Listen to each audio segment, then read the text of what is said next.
ಇನ್ನು ಹಾಸನದಲ್ಲಿ ಆಯೋಜನೆಗೊಂಡಿರತಕ್ಕಂಥ ಸ್ವಾಭಿಮಾನಿ ಸಮಾವೇಶಕ್ಕೆ ಡಾಕ್ಟರ್ ಯತೀಂದ್ರ ಸಿದ್ದರಾಮಯ್ಯ ಸಮರ್ಥನೆಯನ್ನು ಕೊಟ್ಟಿದ್ದಾರೆ. ಸಮಾವೇಶಕ್ಕೆ ಹೈಕಮಾಂಡ್ ಸಮ್ಮತಿ ಒಪ್ಪಿಗೆ ಇದೆ. ಆದರೆ ಹೈಕಮಾಂಡ್ಗೆ ಬರೆದ ಪತ್ರದ ಬಗ್ಗೆ ನನಗೇನು ಗೊತ್ತಿಲ್ಲ. ಆ ಪತ್ರ ನಕಲಿ ಇದ್ರೂ ಇರಬಹುದು ಅಂತ ಯತೀಂದ್ರ ಅವರು ಹೇಳಿರ್ತಕ್ಕಂಥದ್ದು. ಬಟ್ ಅಲ್ಲಿ ಹೈಲೈಟ್ ಮಾಡಬೇಕಾಗಿರ್ತಕ್ಕಂಥ ಅಂಶ ಏನು, ಈ ಸಮಾವೇಶಕ್ಕೆ ಹೈಕಮಾಂಡ್ನ ಒಪ್ಪಿಗೆ ಇದೆ. ಮುಗಿತಲ್ಲ ಅಲ್ಲಿಗೆ. ಪಾರ್ಟಿಯಿಂದ ಒಪ್ಪಿಗೆ ಇದೆಯಾ ಡಾಕ್ಟರ್? ಪಾರ್ಟಿಯಿಂದ ಒಪ್ಪಿಗೆ ಸಿಕ್ಕಿದೆ ಈಗ? ಖಂಡಿತ ಅದರ ಪತ್ರ ಯಾವುದು ಬಂದಿಲ್ಲ. ಬಹುಶಃ ಯಾವುದು ಫೇಕ್ ಲೆಟರ್ ಹೊರಡ್ತಿರ್ಬೋದು, ನನಗಂತೂ ಯಾವುದು ಬಂದಿಲ್ಲ. ಸೊ ಹಾಗಾಗಿ ಪಕ್ಷದ ಸಂಪೂರ್ಣ ಅನುಮತಿ ಇದೆ ಮತ್ತು ಸಹಮತ ಇದೆ. ಸಮಾವೇಶಕ್ಕೆ ಪಾರ್ಟಿಯಿಂದ ಒಪ್ಪಿಗೆ ಇದೆಯಾ ಡಾಕ್ಟರ್? ಪಾರ್ಟಿಯಿಂದ ಒಪ್ಪಿಗೆ ಸಿಕ್ಕಿದೆ ಈಗ? ಖಂಡಿತ ಅದರ ಪತ್ರ ಯಾವುದು ಬಂದಿಲ್ಲ. ಬಹುಶಃ ಯಾವುದು ಫೇಕ್ ಲೆಟರ್ ಹೊರಡ್ತಿರ್ಬೋದು, ನನಗಂತೂ ಯಾವುದು ಬಂದಿಲ್ಲ. ಸೊ ಹಾಗಾಗಿ ಪಕ್ಷದ ಸಂಪೂರ್ಣ ಅನುಮತಿ ಇದೆ ಮತ್ತು ಸಹಮತ ಇದೆ. ಸಮಾವೇಶಕ್ಕೆ ಪಾರ್ಟಿ ಓಕೆ, ಇದು ಯತೀಂದ್ರ ಸಿದ್ದರಾಮಯ್ಯ ಅವರು ಹೇಳಿರ್ತಕ್ಕಂಥದ್ದು. ಅಲ್ಲಿಗೆ ಡಿ ಕೆ ಶಿವಕುಮಾರ್ ಅವರು ಹೇಳಿದರು, ಯತೀಂದ್ರ ಅವರು ಕೂಡ ಹೇಳಿದರು, ಇದಕ್ಕೆ ಕಾರ್ಯಕ್ರಮಕ್ಕೂ ಒಪ್ಪಿಗೆ ಇದೆ. ಸಿಎಂ ಸ್ವಾಭಿಮಾನಿ ಸಮಾವೇಶದ ವಿರುದ್ಧ ದೂರು ಪತ್ರ, ಹೆಸರು ಮರೆಮಾಚಿ ಎಐಸಿಸಿಗೆ ದೂರು ನೀಡಿದ ವ್ಯಕ್ತಿ ಹಾಗಾದರೆ ಯಾರು ಅಂತ ಪ್ರಶ್ನೆ. ಸಿದ್ದರಾಮಯ್ಯ ವಿರೋಧಿ ಬಣದ ಸದಸ್ಯನ ಅಥವಾ ಪಕ್ಷದ ಬಗ್ಗೆ ಸಾಫ್ಟ್ ಕಾರ್ನರ್ ಹೊಂದಿರತಕ್ಕಂಥ ವ್ಯಕ್ತಿನ? ಯಾರದು?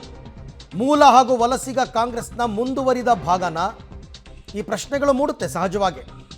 ಏನು ಬೇಕಾದರೂ ನೀವು ಥಿಂಕ್ ಮಾಡ್ಬೋದು. ಕೆಲವರೆಲ್ಲ ಯಾವುದೋ ಒಂದು ಬಣದವರು ಅಂತನೋ, ಪಕ್ಷದ ಹಿತ ಕಾಪಾಡುವವರು ಅಂತನೋ, ಅಥವಾ ಮೂಲ ವಲಸಿಗ ಅಂದರೆ ಮೂಲ ಕಾಂಗ್ರೆಸ್ ಪಕ್ಷದವರು ಅಂತನೋ ಗೊತ್ತಿಲ್ಲ.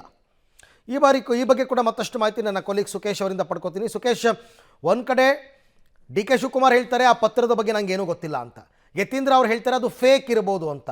ಹಾಗಾದರೆ ಪತ್ರ ಬರೆದವ್ರು ಯಾರು ಅಂತಕ್ಕಂಥ ಪ್ರಶ್ನೆ ಕೂಡ ಮೂಡುತ್ತಲ್ವಾ? ಖಂಡಿತ ಅರವಿಂದ್, ಯಾರು ಈ ಪತ್ರವನ್ನು ಬರೆದರು? ಸಿದ್ದರಾಮಯ್ಯ ವಿರೋಧಿ ಬಣದವರು ಅನ್ನೋದಾದರೆ ಸಿದ್ದರಾಮಯ್ಯ ವಿರೋಧಿಯ ಯಾವ ಬಣ ಅಥವಾ ಯಾವ ನಾಯಕರ ಬೆಂಬಲಿಗ ಅಥವಾ ಯಾವ ನಾಯಕರ ಆಪ್ತ ಅಥವಾ ಯಾವ ಗುಂಪಿನಲ್ಲಿ ಗುರುತಿಸಿಕೊಂಡವರು, ಇವೆಲ್ಲವೂ ಕೂಡ ಪ್ರಶ್ನೆ ಆಗುತ್ತೆ. ಆದರೆ ಅವರು ಎತ್ತಿರುವಂಥ ವಿಚಾರ ಪಕ್ಷದ ಸಿಂಬಲನ್ನು ಬಳಸಿಲ್ಲ. ಇಲ್ಲಿ ಸಿದ್ದರಾಮಯ್ಯ ಅವರ ವ್ಯಕ್ತಿಗತವಾಗಿ ಅವ್ರನ್ನ ಮಾತ್ರ ಫೋಕಸ್ ಮಾಡುವಂಥ ಸಮಾವೇಶ ಆಗ್ತಾ ಇದೆ. ಭಾಗವಹಿಸ್ತಿರೋರು ಕಾರ್ಯಕರ್ತರು, ಪಕ್ಷದ ಹಿತೈಷಿಗಳು ಎಲ್ಲರೂ ಇರೋದ್ರಿಂದ ಇದನ್ನು ಪಕ್ಷದ ಸಿಂಬಲ್ ಅಡಿಯಲ್ಲಿ ಮಾಡಬೇಕು ಅನ್ನುವಂಥ ಒತ್ತಡ.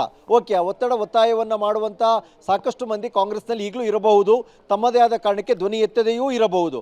ಆದರೆ ಈಗ ಯಾರೋ ಒಬ್ಬರು ಧ್ವನಿ ಎತ್ತಿದ್ದಾರೆ ಅನ್ನೋದಾದರೆ ಆ ಧ್ವನಿ ಎತ್ತಿದವರು ಯಾರು, ಯಾಕೆ, ಯಾರ ಜೊತೆ ಗುರುತಿಸ್ಕೊಂಡವರು, ಯಾವ ಜಿಲ್ಲೆಯವರು, ಅಥವಾ ಪಕ್ಷದ ಯಾವುದಾದ್ರು ಪದಾಧಿಕಾರಿನ, ಯಾವುದೋ ಹುದ್ದೆಯಲ್ಲಿ ಇರುವಂಥವರ, ಸರ್ಕಾರದ ಭಾಗವಾಗಿರೋರ ಅಥವಾ ನಿಗಮ ಮಂಡಳಿಯ ಭಾಗವಾಗಿ ಎಲ್ಲವೂ ಪ್ರಶ್ನೆ ಉದ್ಭವಿಸುತ್ತೆ. ಆದರೆ ಅವರು ತಮ್ಮ ಹೆಸರನ್ನು ಮರೆಮಾಚಿದ ಮೇಲೆ ಯಾವ ಬಣದ ವ್ಯಕ್ತಿ ಅನ್ನುವಂಥ ಪ್ರಶ್ನೆಯೂ ಮೂಡುತ್ತೆ, ಅಥವಾ ಯಾವ ಉದ್ದೇಶಕ್ಕಾಗಿ ತಮ್ಮ ಹೆಸರನ್ನು ಮರೆಮಾಚಿದರು ಅನ್ನೋದು ಕೂಡ ಪ್ರಮುಖವಾಗುತ್ತೆ. ಒಟ್ಟಾರೆಯಾಗಿ ಹೆಸರನ್ನು ಮರೆಮಾಚಿರುವ ವ್ಯಕ್ತಿ ಸಿದ್ದರಾಮಯ್ಯ ವಿರೋಧಿ ಬಣದ ವ್ಯಕ್ತಿನ ಅನ್ನೋದಾದರೆ ಆ ವಿರೋಧಿ ಬಣದ ಯಾರು ಅಥವಾ ಯಾವ ನಾಯಕರ ಬೆಂಬಲಿಗ ಅನ್ನೋದು ಪ್ರಶ್ನೆ ಆಗುತ್ತೆ. ಯಾವುದೂ ಕೂಡ ಗೊತ್ತಿಲ್ಲ. ಆದರೆ ಪತ್ರವಂತೂ ಒಂದು ಎಐಸಿಸಿಗೆ ತಲುಪಿದೆ ಅನ್ನೋದು ಅಷ್ಟು ಮಾತ್ರ ಇದುವರೆಗೂ ಕೂಡ ಖಚಿತವಾಗ್ತಿರುವಂಥ ವಿಚಾರ. Arvind, right, thank you Sukhesh ತಮ್ಮ ಎಲ್ಲ ಮಾಹಿತಿಗೆ. ಹಾಗಾದರೆ ನನ್ನ ಪ್ರಕಾರ ಕಾಂಗ್ರೆಸ್ ನಾಯಕರೆಲ್ಲ ಆ ಪತ್ರವನ್ನು ನೆಗ್ಲೆಕ್ಟ್ ಮಾಡ್ತಾರೆ ಅಷ್ಟೇ. ಸಮಾವೇಶದ ಪಾಡಿಗೆ ಸಮಾವೇಶ ನಡೆಯುತ್ತೆ, ಅದನ್ನು ನೆಗ್ಲೆಕ್ಟ್ ಮಾಡ್ತಾರೆ.